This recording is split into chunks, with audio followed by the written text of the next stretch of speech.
Throughout my teaching career, I've helped well over 1,000 students prepare for their Cambridge exams, and most of them pass. But one thing I've learned is that being a good English speaker doesn't always guarantee a good exam result. Recently, I had a student who wasn't the most confident speaker in his class achieve a C1 grade in the B2 first exam by taking a high grade A mark, whereas another student, who was an extremely confident and fluent speaker, achieved a B1 grade. How is this possible? It's because the first student had prepared for the exam meticulously. The second had focused heavily on her speaking and communication skills, which had always served her well up until that point. In my experience, confident speakers rarely fail because their general English isn't good enough. More often, they fail because they haven't prepared for the specific tasks Cambridge is actually setting them. And these difficult aspects of the exam are exactly what we'll be looking at in this video. The first area many students underestimate is the use of English paper. Many students assume that if they speak English well, then this section will take care of itself.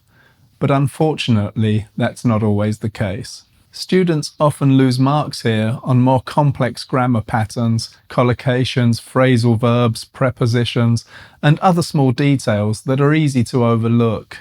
Here's an example of the kind of task candidates face in both B2 First and C1 Advanced. A good English speaker might understand exactly what the sentence means, but still struggle to produce the correct answer under exam conditions. I've seen students who can speak comfortably at a good level achieve a B1 score in use of English.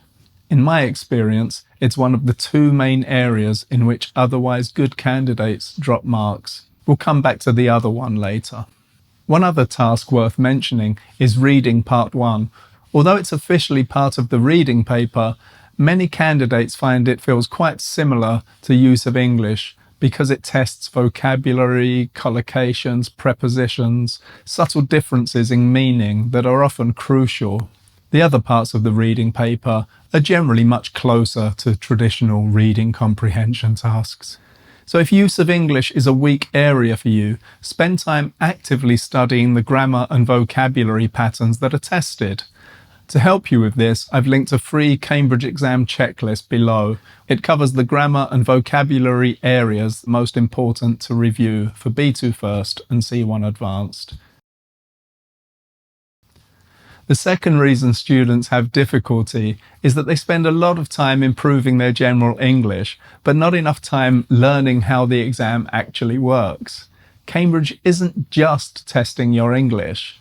It's testing your ability to complete a very specific set of tasks under exam conditions. So, if you're preparing for the writing paper, you should be writing under timed conditions without the help of online translators or AI tools, at least in the final weeks leading up to your exam. If you're preparing for the speaking paper, you should know the kind of topics that regularly appear in the exam. Your studies, your work, your hobbies. I've put a more comprehensive list in the PDF. If an examiner asks how having language skills may help you in the future, you shouldn't be struggling to think of an answer to that question on the day of the exam. Read example questions in advance and practice coming up with your own answers and developing them. You need to understand exactly what each task requires. You should also understand that some tasks are worth more marks than others. We'll come back to that at the end of the video. In my experience, the listening paper is the second biggest problem after use of English. Many students think that because they can watch films, YouTube videos, or Netflix in English, they'll automatically do well in the listening paper. But Cambridge listening is a completely different skill. The listening tasks may sound like real life, but they're actually carefully scripted conversations. In real life, people usually work together to communicate successfully. But in the exam, the recordings are designed to test whether you can identify the correct information. That's where many candidates get caught out. You need to listen for signpost phrases such as the main thing, the principal reason. You need to recognize synonyms, antonyms, and paraphrasing, and be aware of distracting information. One thing I often tell my students is to be careful about matching words.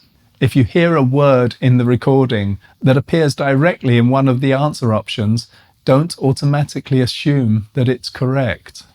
Cambridge often tests your ability to recognize paraphrasing rather than simply matching individual words, particularly at higher levels. Watching television is often a fairly passive form of entertainment. Cambridge listening is much more active than that. So if listening is a weak area for you, practice with official Cambridge materials. You'll find links to a couple of official Cambridge practice tests in the PDF. Writing is another area where good English speakers sometimes come unstuck. I've read essays with excellent English that still lost marks because they didn't answer the exam task fully, or because they used an inappropriate register. Many candidates write everything in the same style regardless of the task. But Cambridge expects you to adapt your language to the situation.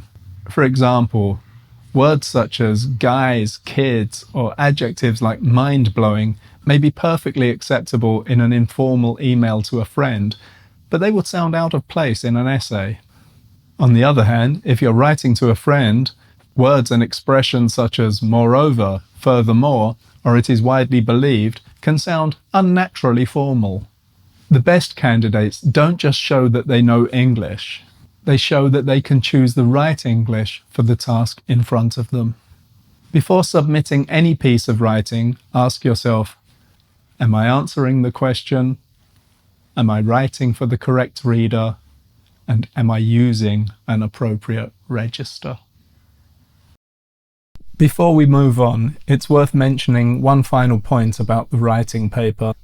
Many students focus almost entirely on grammar and vocabulary, but if you look at the assessment criteria, you'll see that organisation is assessed separately.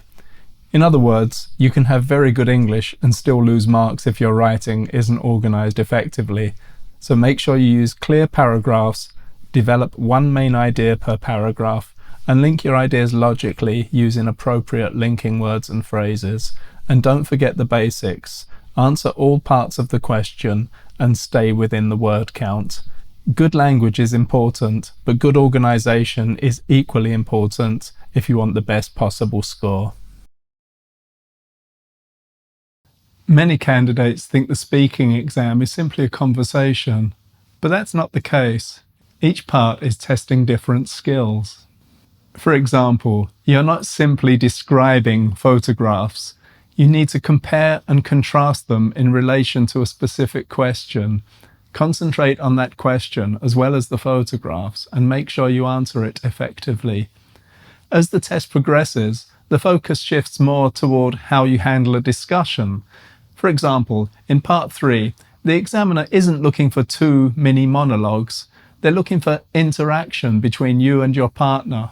So you should be asking for your partner's opinion, responding to their ideas, and developing the discussion together. That means having a range of natural ways to ask for and give opinions, as well as polite ways to agree and disagree. So learn expressions that help you to keep the discussion moving forward naturally. In part 4, candidates sometimes give answers that are too short.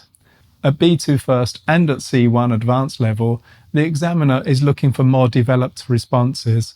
You should be able to express your opinions, justify them, and develop your ideas. Cambridge B2 and C1 exams are in part preparing you for further academic study in English, so many of the tasks reflect this. You may have noticed I haven't included many reading tasks on this list. That's not because reading isn't important. In my experience, many candidates, particularly here in Italy where I teach, tend to perform relatively well in the reading paper.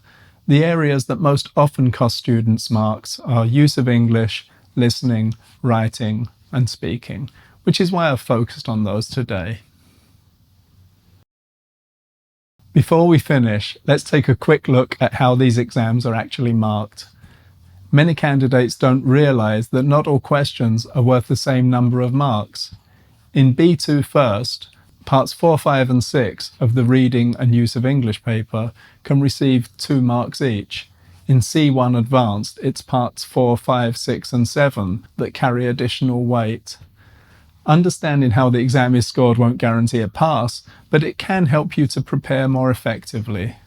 The more you understand what the exam is really asking you to do, the more your chances of success increase. Don't forget to grab your free exam checklist PDF. Thanks for watching, and I'll see you next time.